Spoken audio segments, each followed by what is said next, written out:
Welcome to Midnight Circle. From your friends at House of Whimsical Terror.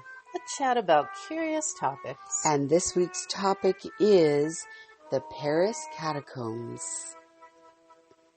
And we're going to start with a quote from that place beneath the Paris streets. Come to these silent homes, and your tranquil soul will be struck by the voice that rises from the interior.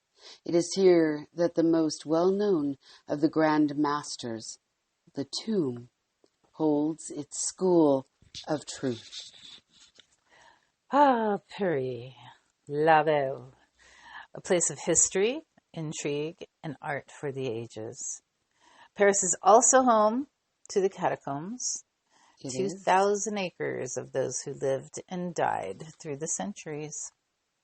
It was created to hold the bones of many different cemeteries, and a few of its notable occupants include Charlotte Corday, Jean-Paul Marat, and Maximilien Robespierre. Right, and they're all somehow involved in the French Revolution. Yes, and one of the wonderfully ironic things is Charlotte Corday assassinated Jean-Paul Marat.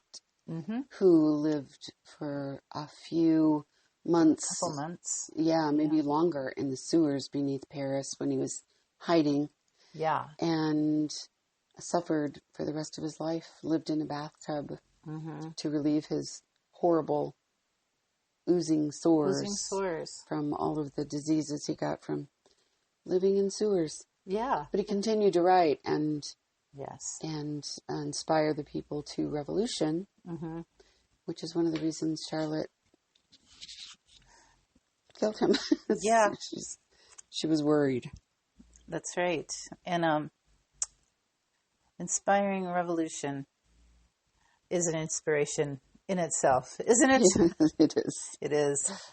So today we have some stories to tell about some of the odd and unusual aspects of the sacred and supernatural catacombs. Though the bones of thousands are held there, only one person is known to have died in the catacombs. In 1793, a doorkeeper from a local hospital lost his light source while inside the catacombs. 11 years later, his body was found near a stairwell that led to an exit. He is said to still show his ghostly self to visitors on occasion. Ooh. I'm amazed that more people haven't been lost down there. Yes. I'm assuming that is just the only one they have cataloged. Yeah. But, it's just... It's hard to believe, right? Yeah. Because it's made up of, there's the catacombs with the bones, and then there's mines, and there's all kinds of other things underground connected there. And other people have probably been lost, but they didn't know that they got lost. Or possibly murdered. That's what I think. Who knows? Perhaps so. Yep. Yeah. The catacombs are directly beneath the streets of Paris. And due to this, no large buildings can be built on top of them. And most buildings are not tall in the area. In the 18th century, the air in Paris was a mix of rubbish and decaying bodies. The dead would be left in communal graves to decay for 5 years, after which the bones would be moved to a charnel house, which is a bone house. Right. So that's all happening in the 1700s. The cemeteries were also overcrowded and becoming a serious problem. The smells, or miasmas, were thought to be contributing to the ill health of the people, which it certainly could have been. Yeah. And bodies were needing to be moved elsewhere. There was also the need for more room, and catacombs came to be. The French Revolution contributed quite a few bodies to the catacombs. Ironically, the rich and poor were all buried together, equal in death. Arches and decorations were created out of the bones. And truly remarkable. Yes. Remarkable. You'll see some of those piles of bones. It's mind-boggling. You can't wrap your brain around how many bodies that equals to.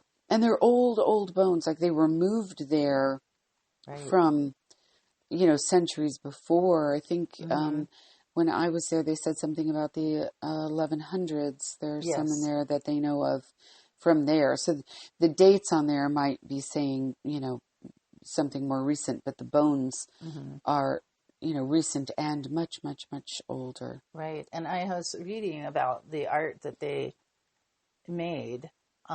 They just grabbed bones willy nilly. It didn't matter whose or how old. And they're intending to make art, and the art was really to please those that were coming through to be able to see it. Right.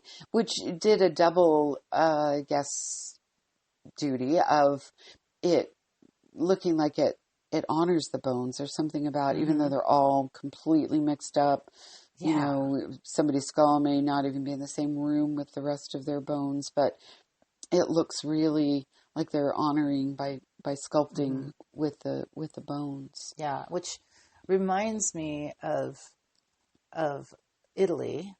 Yes. And the chapel that we went through in Italy. Yeah. But they knew that all those bones were the bones of their brother monks. Yeah, they knew who belonged to the Yeah. bones, and they purposely were honoring them with They the were art. purposely, yes, with the art. Yeah. Whereas the catacombs it's really quite willy-nilly, the whole piecing It's together like, the art. pile these here. Yeah, but they are quite remarkable. Yeah. In 1809, Napoleon opened the catacombs to the public. Only 300 meters of the catacombs are filled with the millions of bones of the dead. The remaining area has been used for everything from mushroom farming, hiding World War II resistance fighters, and even an illegal underground cinema. It is also a place of reported hauntings. Orbs, lights, and apparitions have been reported, in addition to whisperings and rumblings. And we know of at least one illegal concert that was took place there. Right. A bunch of people secretly invited people to gather down there. In 1897. Yes. And they played Chopin. They played Chopin, yes. And then they also played Saint-Saëns, Danse Macabre. Yeah.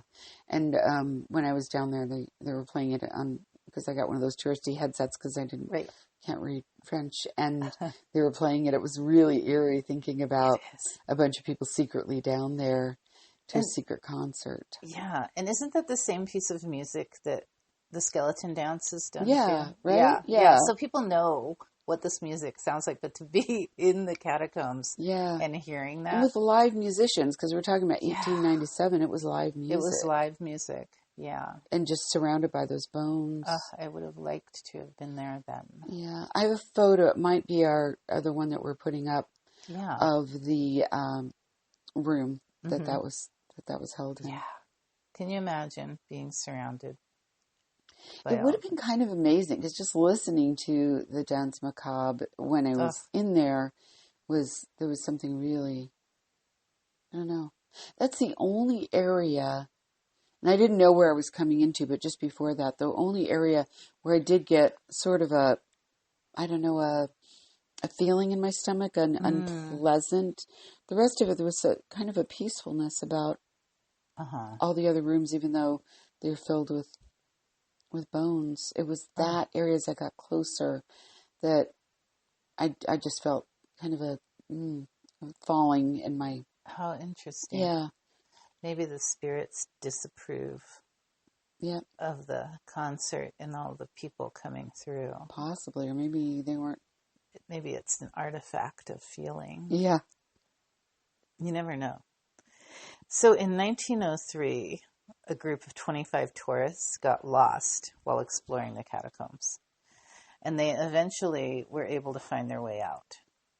And then urban explorers found a camera as they were exploring the catacombs, probably without permission, because they're urban explorers. But it had video of someone running down a corridor and then vanishing from the video. And they were never able to identify the person, and they found no missing person reports to correspond to it. Weird. Creepy, right? And The tourism has prompted some unusual marketing strategies also through the years. There's a room of bone. There was a room of bones that were deformed at the display of minerals that comprise the geologic structure of the tombs. And at one time, they even had a goldfish fountain. Oh, wow. Yeah, the goldfish didn't last long, though, I guess. Oh, no, but didn't they also all go completely blind? Yes. They adapted somewhat to living underground, but they adapted, with new... Yeah. And so those things aren't there anymore. But one cool thing about the deformed bones or the differently formed bones is there was, and I can't remember who he was, but he was collecting them to study them. Yes. To study different types of bones. And he had quite a large collection of skulls and bones that were formed differently than, kind of typical bones. Right. But they also used it as a tourism lure. Oh, probably later. Yeah, later. That wasn't his intention. And that wasn't the intention, right? Which I certainly understand. But scientifically, I mean, what foresight, right? Yeah. Yeah. Well, the Parisians say that the catacombs are not haunted. That we're not actually sure, are we? And people have reported. Yeah, I'm pretty sure they must be. Come on. Yet, they will tell you that they are not. But if you go, just do it with a tour group and not on your own, because you never know what you'll find, and it may not be your way back out. And we are going to leave you with another quote from the Catacombs. Yes. So everything happens on earth. Spirit, beauty, grace, talent. This is an ephemeral flower that reverses the slightest wind.